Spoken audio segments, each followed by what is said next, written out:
They are marginalized, discriminated against, and persecuted. The Hazara people. Originally native to the mountains of central Afghanistan, Hazaras also make up a significant minority in Pakistan.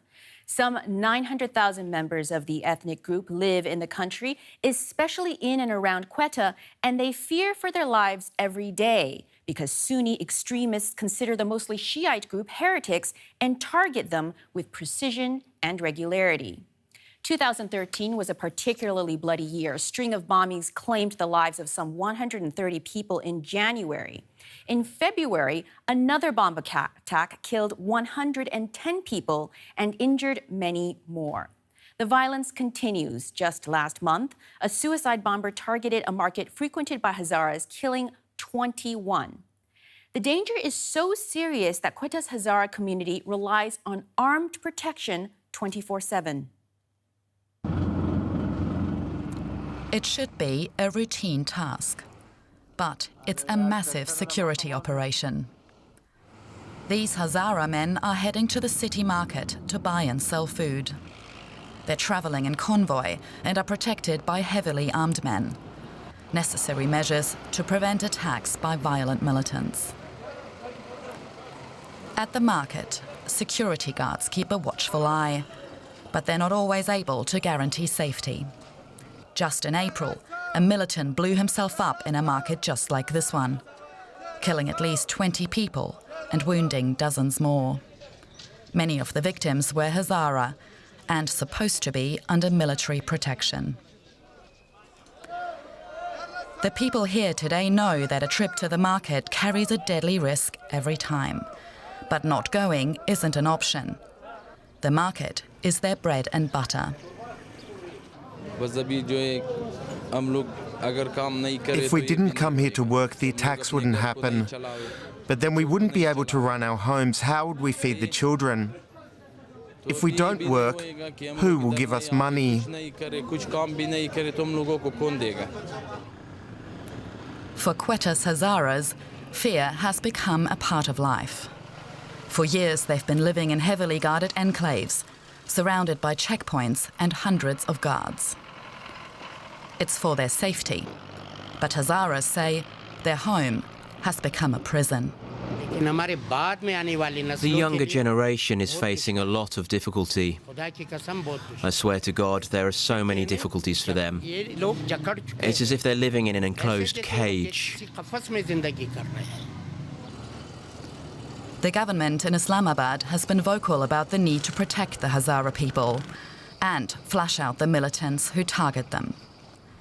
Military operations are ongoing, and local authorities say much progress has been made. We have unearthed many networks here. We arrested them, eliminated them, destroyed them. There were bomb-making factories.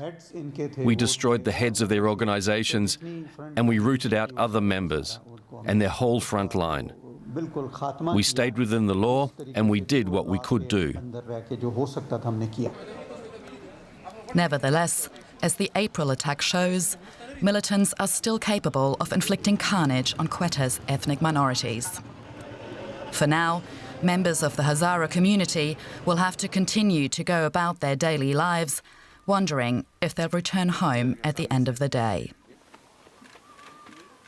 Joining us now is Omar Warich with Amnesty International. Now, Omar, after the April attack, Prime Minister Imran Khan visited the Hazara community in Quetta and said the government was responsible for their safety.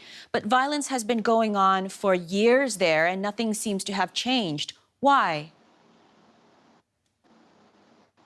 Well, this is exactly it. We often get governments making these promises, going there to condole with victims, and they actually only go there because the victims protest at their treatment. However, we have seen that the governments kind of see them as a community that can be ignored, as they aren't willing to confront their attackers. And so therefore they capitulate. There's a bit of noise and then they slip away. What we really need from the Pakistan government is a comprehensive strategy on how to protect the Hazara community in Quetta and its nearby areas. So it's just lip service, and you talk about the need for a comprehensive plan. What do you think are some of the things that the government can be doing? Well, I mean, first of all, it can begin by holding the perpetrators accountable. We have not seen that. We know who the groups are. They claim responsibility for these attacks.